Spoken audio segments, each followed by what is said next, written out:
Hey there, and welcome back to our tutorial series on the Renderman Teapot and its metal box.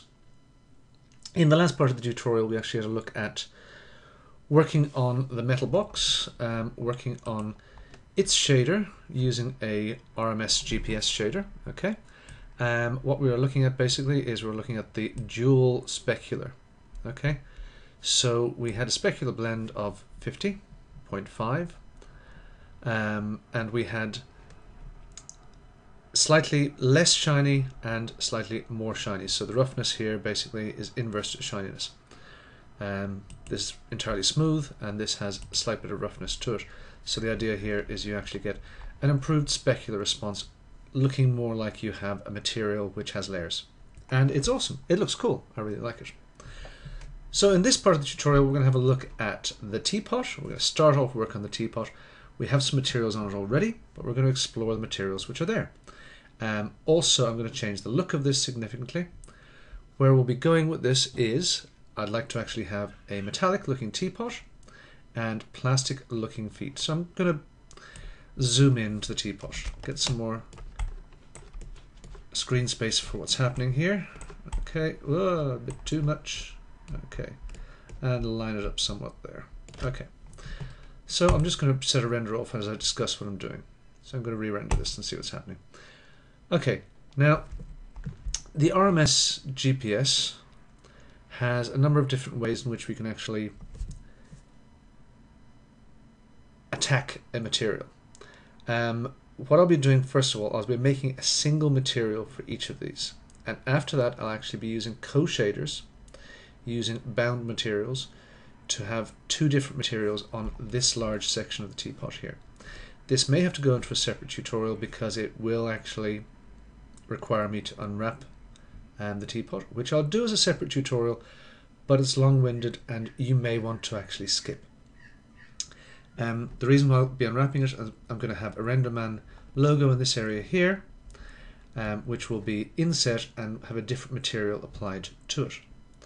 Now I'm just going to pause here for 1 second while this render finishes, and here we go. This render is taking quite a while. So the first thing I'm interested in here is the feet, and the color of the feet, it's okay, it's not too bad.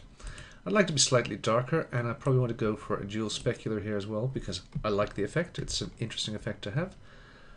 Let's just have a look at what our color for our feet is at the moment. So it's a darkish grey. We can bump that up to an even darker grey, which I quite like. Okay, and one thing to bear in mind when you're working with colors, well, there's a couple of things. Let's see. First of all, diffuse gain is the amount of light which is going to be reflected from it for lighting calculations. So that has an effect on the way in which it looks. But the thing that actually has a larger effect in some extent is color imperfection. Now, this actually allows us to have a pure red color, for instance, which if it's not being lit in the right way, will still not turn out as black. So very few colors in the real world are pure. If you have a pure color which is lit by a pure inverse of that color, it will turn out black. This control here allows us to basically reduce the purity of a color, and it's useful for that reason. Okay, you can play with it if you want. If you want it to be an absolutely pure color, just turn it down to 0. I haven't come across a situation where it would be necessary for me at the moment, but I will, I'm sure, at some point. Now, what I mentioned before, when we're dealing with the teapot itself, we're going to have some bound layers, which will actually give us different materials, but we're going to ignore that for this. For this, I'm going to basically do a similar kind of specular blend. I'm going to put it at 0.6 for argument's sake, and the specular roughness of the second lobe I'm going to have at 0.00. Perfect smoothness. I know very few things in the real world are perfectly smooth, but interesting for us to see how this works. Okay. Now I'm going to just have a look at my render settings here, just to see if I can improve my speed. Boom, boom, boom. Let's have a look. Okay. So I've got 8 threads. It's probably sufficient, as many as I have. If I turn this to 0, it'll actually give me a similar result. Basically, it gets all the threads it can, so far as I'm aware.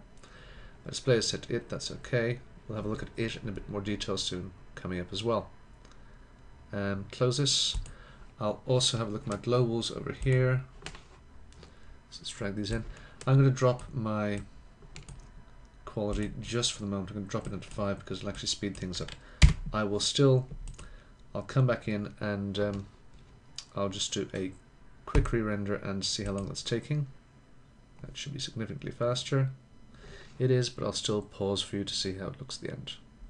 Okay, and just finished. You can see it's a lot noisier, this image, but we're actually getting some details here which I quite like.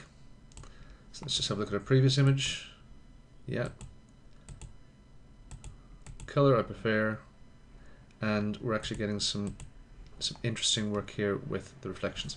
Okay, now for the teapot, the base material which I want for it is going to be a metallic kind of shader. Okay, so it's going to be a conductive material. Let's have a look. Currently we have a surface color which is white. Looks porcelain, looks pretty cool. Okay, let me just rename this to Teapot because I like to get things looking more sensible. Teapot 1, that'll do me. Okay, if I turn up my metallic, okay, we can see in our specular controls here, turning up metallic will basically change it from being a material which is similar to porcelain or plastic to a material which is like a metal, like a shiny mirror. And when I do that, the color will be ignored and it's only going to deal basically with the specular elements of it. Okay, now let's just turn that up and do a quick render, and again I'll pause for you. I'm going to turn it all the way up, make it fully metallic, and re-render. Okay, here we have that rendered, and we can see that it looks pretty metallic. Now, one of the things which we need to be aware of is the Fresnel effect which is going to happen with this. Now, we've got a choice really. I'm thinking it's either going to be steel or it's going to be chrome, and their index of refraction is the way in which we actually fix up our Fresnel effect here. And I've got a list here, again from the internet, freely available, of IORs for various materials. So if I was to go for the IOR of chromium, which is 2.97, and I'm going to dial it in here, we have IOR here, which is 2.97, and I will re-render this and we'll see a significant difference, I hope. Pretty sure we will. Okay, so click re-render, and I'm going to pause for you again. We'll come back to it when it's nearly baked. Okay, and here we are with the correct IOR for chromium. And let's see, there are differences. You'll just see certainly around this area here and around this area here. There's some differences. They may not be pronounced, but they will actually have a large effect at the end.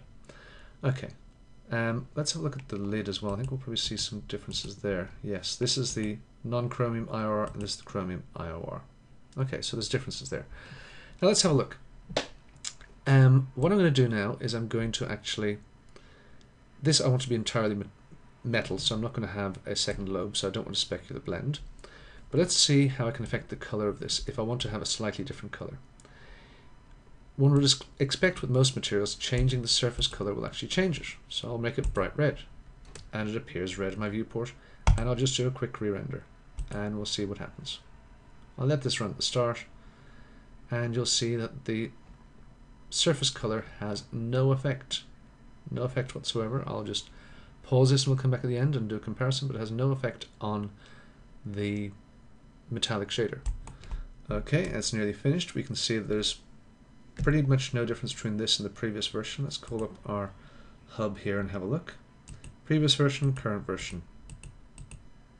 Oops, previous, current, previous, current. There's some slight shading noise difference down here, but that's about it. So this surface color here has had no effect on it. Let's just drop it back to white for no other reason than the red is a bit annoying in the viewport against the other things. Now, where we will get color from is we'll get the color from the specular color. Okay, I'm actually going to drop down my roughness here to slightly less rough than it has at the moment, so 004. I like a little bit of roughness, makes it look slightly more real, but it's a little bit high as it is at the moment.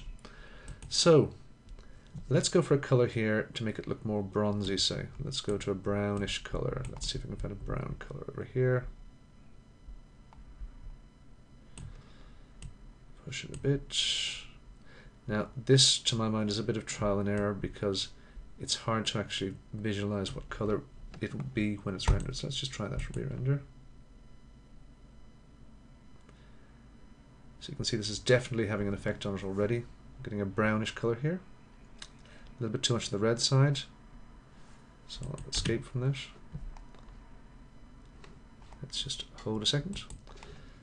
So there we go, we're getting a reddish copperish look. Let's just try and push it a bit towards the yellowy gold.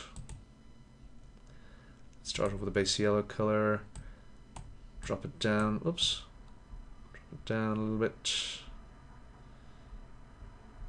Maybe just in the saturation and keep some of that. Okay, let's try that now, and I'll try re-rendering. So this is moving a bit more towards the gold. Again, it's quite an intense gold at the moment. But yes, this is how we actually change color. I want to have it mostly looking chromish, so what I'm going to do is I'm going to actually push it slightly towards the blue spectrum, because a bit of blue in chrome is quite common. Well, it's a color which I reckon I see in it. I'm not sure if everybody else does, but it's a color which I'm going to put in there, just a tint of it, and we'll have a look at that in one moment when this finishes. An exceptionally gold teapot. Okay, so there's a golden teapot, and the color which I'm going to go for is a tint of blue. So let's go full on blue. Let's move it. Desaturate, desaturate, desaturate. Just a little bit of it in there, and possibly a bit towards the darker. Just a touch. Don't want it to go towards purple. Let's keep it. Let's go to RGB, and actually it might be easier for me to work with here. So I'm going to change my blue. Pull these down a lot. Okay, and bring this slightly towards the pale.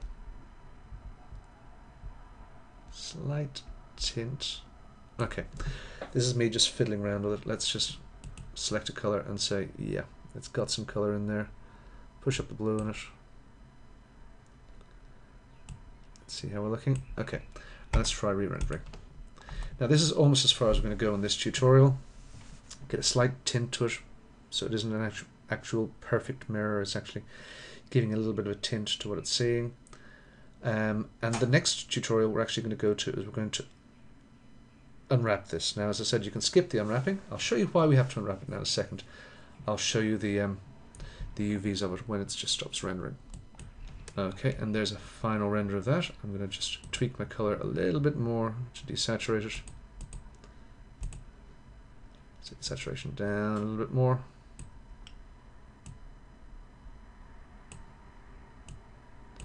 That should be cool. Okay, let's have a look at the UVs for this object here. And if I go to Edit UVs and have a look at my UV texture editor, drag it into our viewport here and start my other viewport. Let's zoom out and let's darken our background. So what I want to do is darken the background, a little button here. You can actually see what's going on. So because it started off as a NURB surface, the UVs are pretty much screwed up for me at the moment. I'm going to have to use various other tools to unwrap it, and for that I'm going to use ZBrush. To show you what will happen with the UVs not being fixed, I'll just turn on some anisotropy. Difficult word to say, anisotropy. But I'll push it to 1, which will basically start stretching our reflections, and you'll see how broken this will be. So I'll just start a render here. So anisotropy is the fact that reflections will be stretched either side to side or up and down based on a material's properties. Perfect examples being brushed metal. So let's try re-rendering this, and we'll see what the UVs do to us. So there we can see that it's not a happy bunny at all. Interesting pattern, but not necessarily what we want. So in the next tutorial, which is kind of an aside, I'll be using ZBrush and Maya to unwrap these objects so that we can actually put some anisotropy, and we can also start working with our bound layers to put a layered material into this. So calling it a day for this. I will just do one quick render, which I'll pause before I do it, with the settings put us a little bit higher so we get a good idea of what we're looking like at the moment. With my settings, what I'm going to be changing is I'm going to be changing my rendered globals. I'm going to change this to 1. And I'm also going to up my samples in my environment cube, or my environment sphere I should say. So my environment light is here. My samples at the moment are set to 16, so I'm going to set them to 64. 64. Okay, and I'll go back, just re-render this, and we'll pause because this will take some time. And I forgot, of course, to turn off my anisotropy, so let's do that one more time. Let's just go back to my object here and Teapot. Let's turn off the anisotropy, so it's down here. Anisotropy, anisotropy, anisotropy. Where are we? There we go. Set it to 0. It's now fully isotropic, and we'll re-render this and come back, have a quick look at it, and then I'll finish up. And now as the render finishes, I shall just say ta-da. Thank you very much for watching, and